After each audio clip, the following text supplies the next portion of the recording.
Hey you guys, welcome back to my channel. It's Carolyn here from Never Perfect Resin. All right, we are getting into it with some deep pour resin. Now this is from Bond Crafter.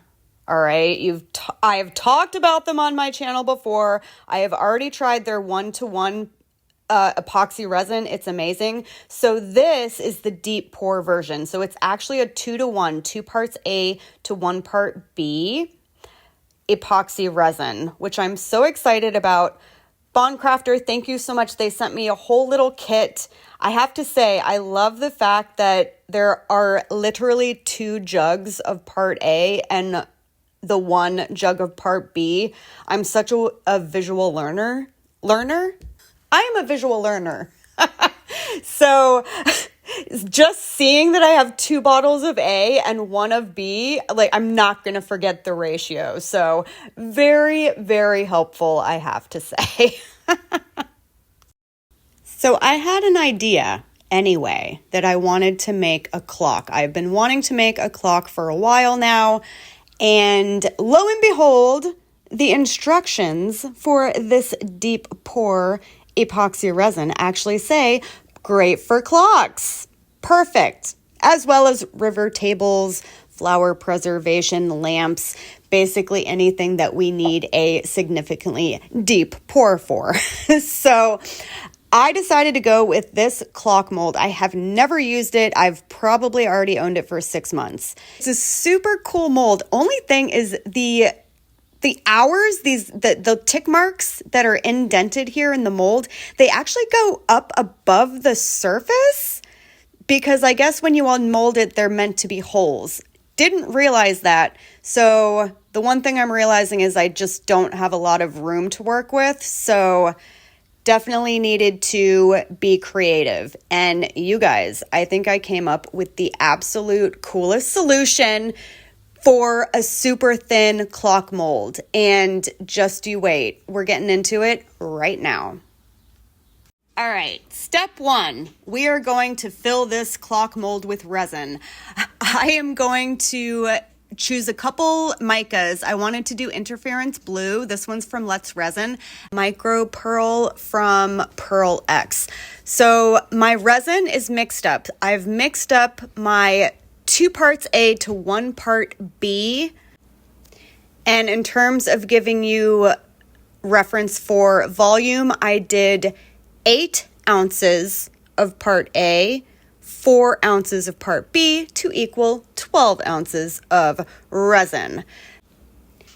Before I even put the colorants into my resin, this is my idea. These are a bunch of magnets here, okay? I'm thinking if we plop these into our resin, then anything that I want can adhere to the front of the clock, right? I definitely think it's genius, you guys. All right. So hopefully this is making sense. If it doesn't, just keep watching because it will absolutely make sense by the end of this. I promise. All right. So to this deep pour resin, I am going to add my Interference Blue and that Macro Pearl from Pearl X and give it a good stir.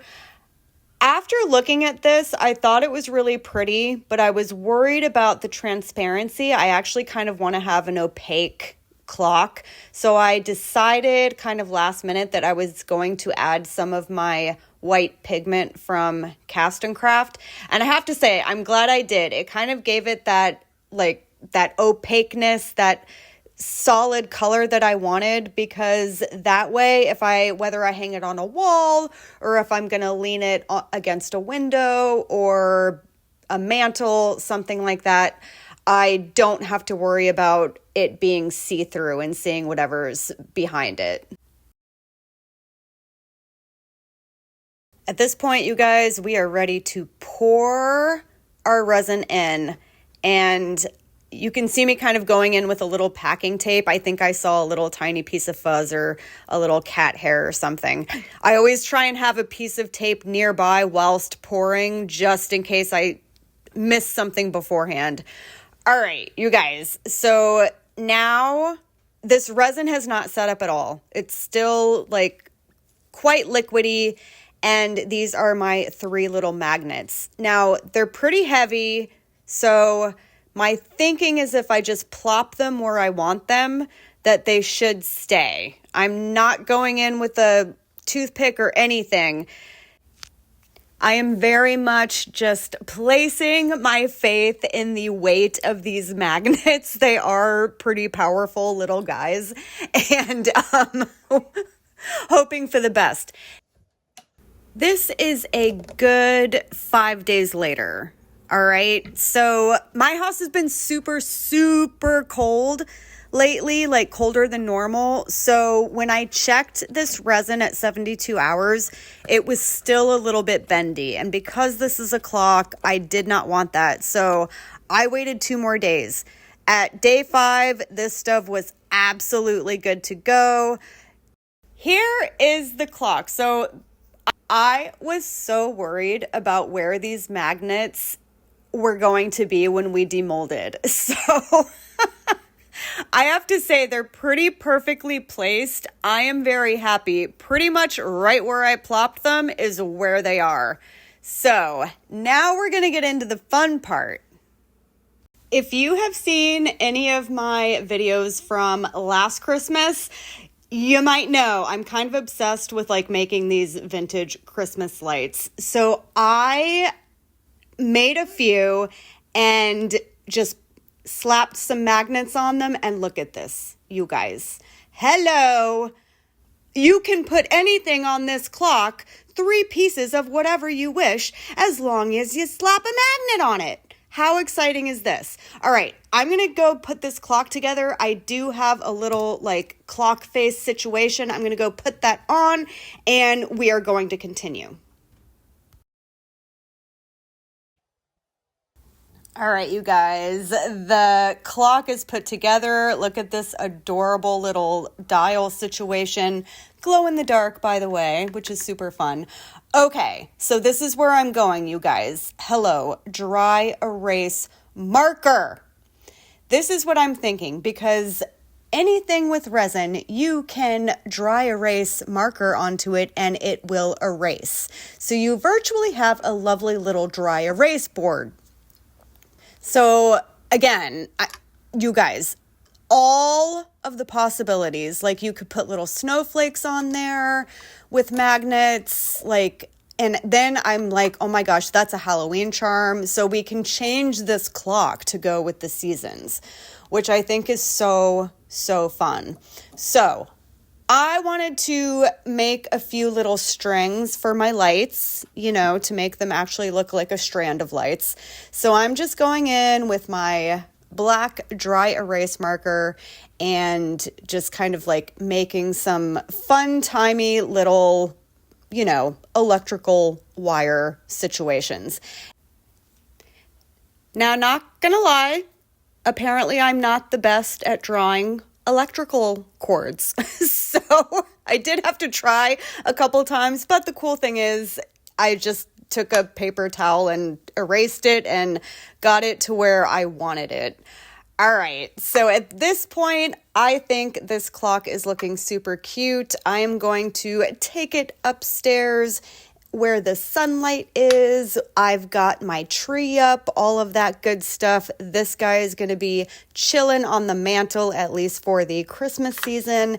And at this point, we are upstairs where the sunlight is. And I could not resist. I wanted to experiment. I put a couple little of those magnetic hooks on and then just hung a few of the ornaments that I had made a couple weeks ago on just to see what it looked like. Obviously, this is not like the most aesthetic situation, but it looks still, it's doable. Like you can, you know, anything with a magnet, you guys. I mean, I'm loving this. And this interference blue and macro pearl situation going on like within the clock. It's not obvious, but when the sunlight hits it, you can see that glitter and sparkle, and it is perfect. I think it is absolutely everything. Super happy with how this clock turned out. Super happy with this deep pour resin from Bond Crafter. It is an absolute yes to the yes power from me. Very big fan. Now, as I've mentioned before, Bond Crafter is a fairly new company, so they are offering a pretty awesome discount. If you use my code NEVER20, you can get 20% off of your order.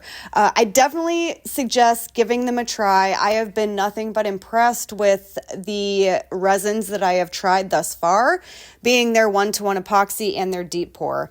So anyway, I really hope you guys liked this one. If you made this clock, what kind of magnets would you put on it? I would love to know for each season or holiday or just days or months in general.